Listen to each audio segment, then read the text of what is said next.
শরীর ভালো না লাগলে ছুটি নিয়ে রেস্ট করবেন, প্যারা নেওয়ার দরকার নাই অযথা। আচ্ছা, প্র্যাকটিস না করলে সমস্যা বোঝা যাবে না, ঠিক আছে? আচ্ছা চলেন আজকে আমরা হচ্ছে টাইপোগ্রাফি বা টাইপ টুলের কাজকর্ম শিখবো। নতুন আর একটা ডকুমেন্টস নিয়ে নিই এখান থেকে। আজকে হচ্ছে আমাদের ক্লাস টাইপ টুল।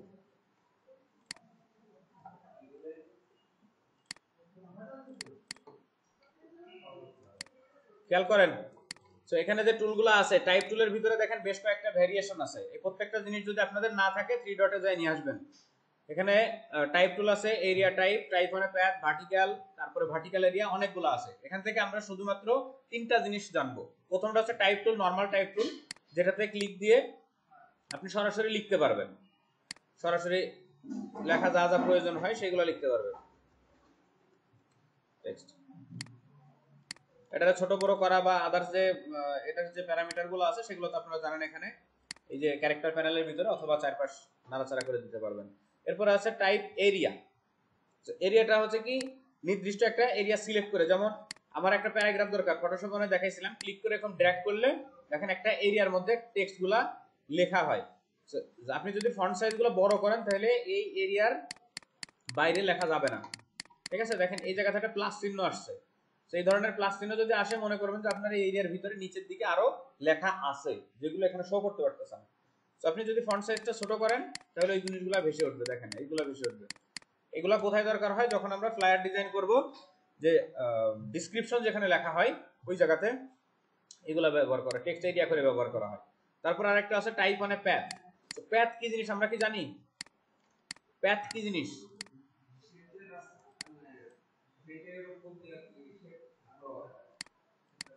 এখানে মনে করেন যে এই যে ইয়াটা, এই যে ব্লু যে লাইনটা আছে না চার কর্নার দিয়ে সাইডে, যদি আমাদের কালার কোনো কালার না থাকে, দেখেন এখানে ফিল কালার স্টক কালার কিছুই নাই, যে অবশিষ্ট লাইনটা এটা হচ্ছে প্যাথ। তো এখানে যে ইয়াটা টুলটা এটা বলতেছে টাইপ অন প্যাথ, তার মানে কি প্যাথের উপর দিয়ে লেখা। আপনার প্যাথ যেখান দিয়ে যেভাবে যেভাবে যাবে আপনি লেখাটাকে এক্স্যাক্টলি ওইভাবে সাজাইতে পারবেন। মনে করেন আপনি পেন টুল দিয়ে একটা প্যাথ ড্র করেন, এইরকম ভাবে এরকম একটা প্যাথ ড্র করলেন, ঠিক আছে? এখন এই প্যাথের উপর দিয়ে আপনি লিখতে পারবেন। রাইট ক্লিক করে টাইপ অন প্যাথে ক্লিক করেন, জাস্ট এখানে একটা ক্লিক দেন, দেখেন প্যাথের উপর দিয়ে লেখা হয়ে গেছে, ঠিক আছে? এই যে আপনি ফন্ট সাইজ বড় করেন, এখানে যা খুশি এখন লিখতে পারবেন, সমস্যা নেই। কেটে কেটে দিয়ে এই যে আমার সোনার বাংলা, ঠিক আছে? প্যাথগুলো যেখান যেখান দিয়ে যাবে ওই সান দিয়ে লেখাটা যাবে। এখন আপনি চাইলে প্যাথটা আরো কাস্টমাইজ করতে পারেন। ডিরেক্ট সিলেকশন টুলস দিয়ে আপনি হ্যান্ডেল বার দিয়ে এগুলোরে কাস্টমাইজ করতে পারবেন, টেক্সট অটোমেটিক্যালি চেঞ্জ হবে। টেক্সটের হ্যাঁ হ্যাঁ শেপ চেঞ্জ হয়ে যাবে, বুঝি না, সব লেখা যাবে। এই যে 1 2 3 4 5 একটা 1, হ্যাঁ আপনি 1 এর প্যাথ নেন একটা, কিবোর্ড থেকেই তো নেবেন। তো কিবোর্ড থেকে বলতে কি বুঝাচ্ছেন আপনি? মানে এই যে টাইপ টুল দিয়ে এখানে 1 লিখলেন, এর উপরে আপনি কি লিখবেন? এখন এর উপরে লিখবেন, তাই তাহলে এই 1টার আগে কাস্টমাইজ করতে হবে, 1টার শেপে কনভার্ট করতে হবে অথবা প্যাথে কনভার্ট করতে হবে। এটা তো এখন একটা টেক্সট আছে, টেক্সট তারপরে প্যাথ আর শেপ, তিনটা কিন্তু আলাদা জিনিস, রাইট? এটা হচ্ছে টেক্সট, যেগুলো টেক্সট থাকে সেগুলো এডিটেবল, আপনি ডাবল ক্লিক করলে এটারে এডিট করে যা খুশি তাই করতে পারবেন। কিন্তু যখন একটা শেপ থাকবে এরকম, এই শেপটারে কিন্তু আপনি এডিট করতে পারবেন না, এটারে কাস্টমাইজ করতে পারবেন মনে করেন যে কনভার্টার হবে যাবে এগুলো ধরে, ঠিক আছে? তো এখন এইটারে যদি আপনি প্যাথে কনভার্ট করেন, আপনার এখান থেকে এটারে ফিল অফ করে দেন, এটা একটা প্যাথ হয়ে গেল। এখন আপনি এর চারপাশ দিয়ে লিখতে পারবেন, এর চারপাশ দিয়ে লিখতে পারবেন। এখন আপনি যদি মনে করেন যে এর মাঝখান দিয়ে পুরো জায়গাতে ফিল করে দিবেন, ফিল আপ করবেন, তাহলে আপনার ওই বরাবর টেক্সট এরিয়া নিতে হবে। এই যে দেখেন এখানে টেক্সটের ভিতর আছে না, এই যে এরিয়া টাইপ টুল আছে না, এই এরিয়া হচ্ছে আপনার ওই টেক্সটারে যে কি করবেন, যে 1 যেটা আছে ওইটার ভিতরে এরিয়া বানায় তারপর লিখতে হবে। তো আগে টেক্সট কাস্টমাইজ করা শিখেন, তারপরে হচ্ছে আমি টেক্সটের ভিতরে লেখা দিই। টেক্সট কাস্টমাইজ কিভাবে করবেন? একটা লেটার লিখি, এখানে এই লেটারটা লিখলাম, এখন এটা তো টেক্সট অবস্থায় আছে, এটারে রাইট ক্লিক করে যখন ক্রিয়েট আউটলাইন করবেন তখন এটা শেপ মোডে চলে আসছে। এখন এটা একটা শেপ, এটারে ডাবল ক্লিক করলে আর পরিবর্তন করতে পারবেন না, যা আছে এইভাবেই থাকবে। এখন এটাকে আপনি কাটাকাটি করতে পারবেন। তো নরমাল একটা এজ, এটা যে একটা লেটার, এটার উপরে পাথফাইন্ডার বা কোনো টুলস আপনি কাটতে পারবেন না। যেমন এটাতে মাঝখান থেকে লাইনটা যদি আমি ডিভাইড করতে চাই, জাস্ট এর উপরে একটা লাইন নেন, লাইন নিয়ে আপনি দুইটারে কি করেন, এখান থেকে মাইনাস পয়েন্ট করেন, তাহলে দেখেন মাঝখানে অংশটা কেটে গেল। কিন্তু এটা টেক্সট অবস্থায় থাকার পরে যদি আপনি এরকম ইয়ে করেন, কাটার চেষ্টা করেন, তাহলে দেখেন একটা ইরর মেসেজ আসবে, কাটবেন, এটা কাটেন। কারণ এইটা আর এইটা দুইটা কিন্তু দুই জিনিস, একটা শেপ আর একটা টেক্সট। তো যদি আপনার টেক্সটকে মডিফাই করতে হয় তাহলে টেক্সটকে আগে শেপে কনভার্ট করে নিতে হবে। শেপে কনভার্ট করার বুদ্ধি কি, রাইট ক্লিক করে ক্রিয়েট আউটলাইন, অথবা এই যে এখানে দেখেন শিফট কন্ট্রোল ও আছে শর্টকাট, ঠিক আছে। সো আউটলাইন করার পরে আপনি আনগ্রুপ করেন, যখন যদি দুই তিনটা টেক্সট হয়, তারপর আপনি চাইলে এগুলারে নাড়াচাড়া করে আরো বড় ছোট করতে পারবেন। দেখেন এটাতে যদি আমি ইটারে এই অংশটা কেটে ফেলি, একটু লোগো টাইপের কিছু, নেক্সট এর এই মাথাটারে একটু বড় করে দিই। আর ওই যে গতকালকে এই বানান শিখছিলাম না, এই যে গোল গোল করে,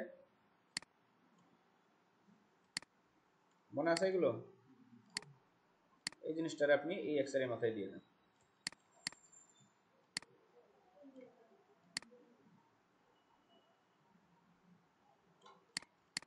ডিভাইড করেন, ডিভাইড করে এই যে বাড়তি যে অংশটা আছে আনগ্রুপ করে এই বাড়তি অংশটা ডিলিট করে দিন। এই জায়গা এখানে কাছে মনে হয়। আর এই লাইন বরাবর এই মাথাটা কেটে দিব। ডিভাইড, আনগ্রুপ, এটা ডিলিট। এটা একটা ওয়ার্ডমার্ক লোগো, ওয়ার্ডমার্ক লোগো। সো মানে যে কোনো একটা ওয়ার্ডকে আপনি কাস্টমাইজ করে বিভিন্ন ভাবে লোগো বানাইতে পারবেন।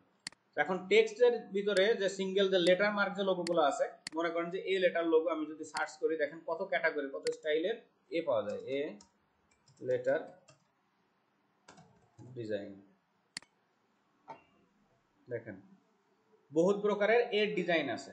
এখন A letter logo, B letter logo, বা প্রত্যেকটা 26টা লেটারেরই আলাদা আলাদা ভেরিয়েশন লোগো আছে, যেই জিনিসগুলা লেটার মার্ক লোগো নামে পরিচিত, এবং মার্কেটে এই জিনিসগুলোর ভালো ডিমান্ড আছে। যে কোনো কোম্পানি যদি তৈরি করতে হয়, কোম্পানির কিন্তু কি হয়, পুরো নামটা লোগো তৈরি হয় না, হয়তো শর্ট ফর্ম যেগুলো আছে ওইগুলোর লোগো তৈরি হয়।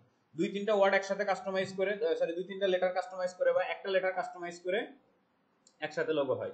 তো আপনারা এখন এই এ লেটারের বেশ কিছু লোগো প্র্যাকটিস করবেন, মোটামুটি 5টা 10টা যে কয়টা পারেন, ঠিক আছে। এ লেটারের লোগো প্র্যাকটিস করতে হবে, এবং প্রত্যেক দিন 5টা করে লেটার প্র্যাকটিস করতে হবে, প্রতিদিন 5টা, যাতে এক সপ্তাহের মধ্যে আমাদের লেটার যে লোগোগুলো আছে সেগুলো প্র্যাকটিস হয়ে যায়। তো লোগো ডিজাইনের যে টাইপগুলো আছে আমি সেগুলো একটু আইডিয়া দিয়ে দিই। Logo design 7 types. Logo design দেখেন দুনিয়ায় বিভিন্ন প্রকার লোগো আছে, তার ভিতরে 7 ক্যাটাগরির লোগোটা হচ্ছে সবচেয়ে পপুলার, এবং এইগুলা মেইন ক্যাটাগরি ধরে কাজ করা হয়। প্রথমত যেটা আছে মনোগ্রাম বা লেটার মার্ক, শুধুমাত্র লেটার গুলা দিয়ে, যেমন পুরো কোম্পানির নামের লেটার গুলা দিয়ে যে লোগোগুলা ডিজাইন করা হয়, এটা হচ্ছে লেটার মার্ক। আর এই গল্প করে কিটা কেন,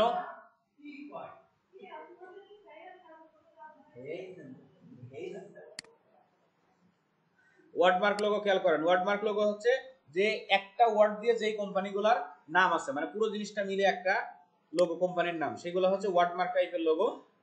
তারপর হচ্ছে পিক্টোরিয়াল মার্ক লোগো আছে, বা সিম্বল লোগো, যেগুলো শুধুমাত্র আইকন থাকে, যেগুলোতে কোনো লেখা টেখা থাকে না।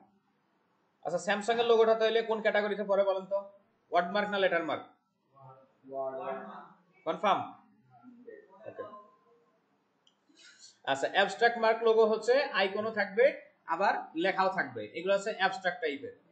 তারপর হচ্ছে মাস্কট, যেগুলো হচ্ছে গেমিং টাইপের লোগো, যেখানে একটা মানে কোনো একটা পশু বা প্রাণী বা মানুষের একটা অবয়ব ভিজুয়াল হবে, সেই জিনিসটাকে বলে মাস্কট টাইপের লোগো। গেমিং লোগো যেগুলো দেখেন প্রত্যেকটাই কিন্তু মাস্কট টাইপের। আর কম্বিনেশনে থাকবে আপনার টোটাল ওভারঅল সকল ধরনের লোগোর যে ক্যাটাগরি আছে সবগুলো মিশ্রণ যেটা থাকে ওটা হচ্ছে কম্বিনেশন। আর এমব্লেম হচ্ছে আপনার কোনো অর্গানাইজেশনের যেগুলো হয় গোল সিল টাইপের যে লোগোগুলো হয়, এগুলো হচ্ছে এমব্লেম টাইপের লোগো। এই মোটামুটি 7টা ক্যাটাগরির লোগো মার্কেটে সবচেয়ে বেশি চলে। এর ভিতরেও আরো বেশ কিছু ছোট ছোট ক্যাটাগরি আছে, যেগুলো আপনারা মার্কেট প্লেসে ঢুকলে ক্লায়েন্টের চাহিদা অনুযায়ী বুঝতে পারবেন যে কি কি ক্যাটাগরির লোগো হয়। আমি যদি একটা এই মার্কেটে একটু দেখি, এটা হচ্ছে ডিজাইন ক্রাউড, যেখানে আপনার ডিজাইনের কন্টেস্ট চলে। বিভিন্ন ধরনের ডিজাইনের কন্টেস্ট। এখানে কি কি কন্টেস্ট আছে ক্যাটাগরির ভিতরে যদি যাই, লোগো এন্ড আইডেন্টিটির ভিতরে দেখেন প্রথমে আছে logo design, business card design, stationery, letterhead. এখান থেকে আপনারা গ্রাফিক ডিজাইনের ক্যাটাগরিগুলো বুঝতে পারবেন যে মার্কেটে কোন কোন ক্যাটাগরির কাজ চলে, ঠিক আছে। সো আমি যদি শুধু ডিজাইন, এটা ডিজাইনার্স, এখানে হচ্ছে আপনার কি বলে যারা ফ্রিল্যান্সার আছে তাদেরকে খোঁজার জন্য এখানে আমি জবস এর ভিতর থেকে এই জিনিসটার পুরো একটা স্ক্রিনশট দিয়ে দিই, তাহলে আপনাদের জন্য সহজ হবে বুঝতে।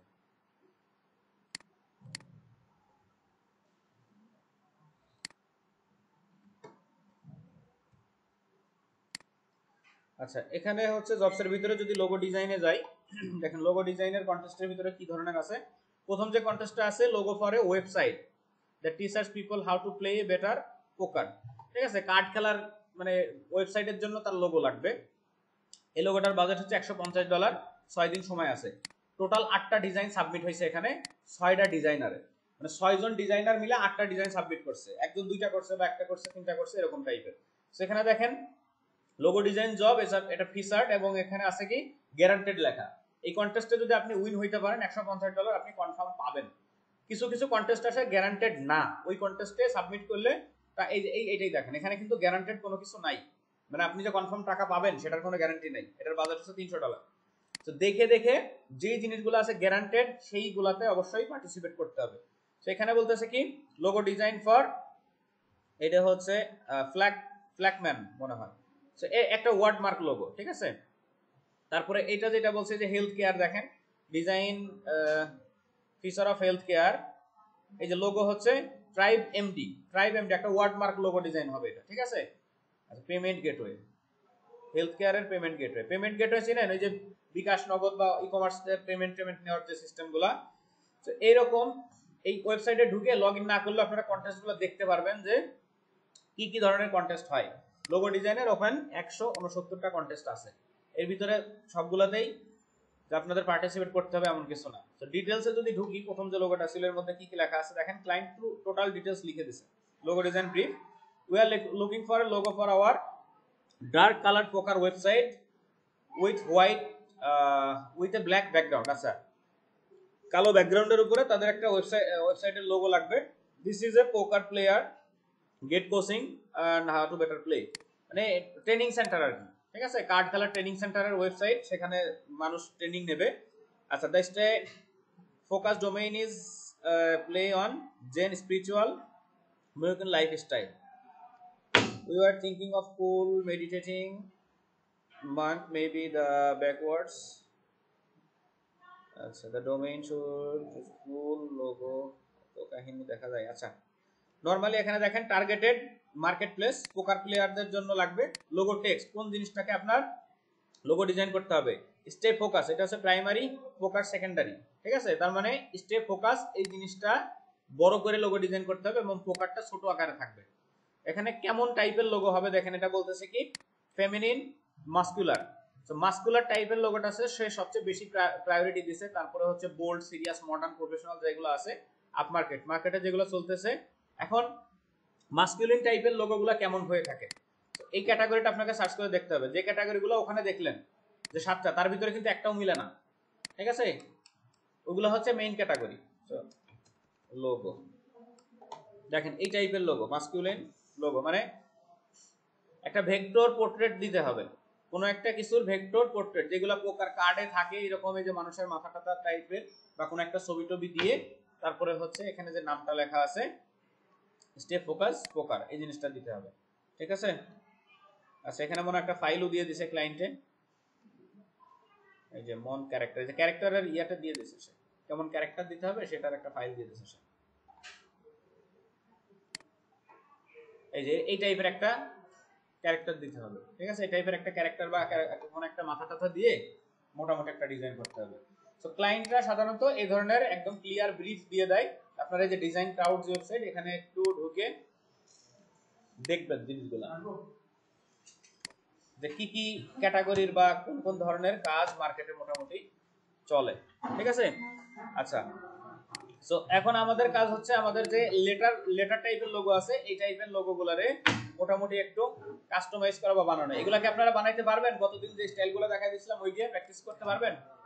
যদি মোটামুটি 5টা ডিজাইন আমি দিয়ে দিই এখনকার জন্য, করতে পারবেন 5টা লেটার?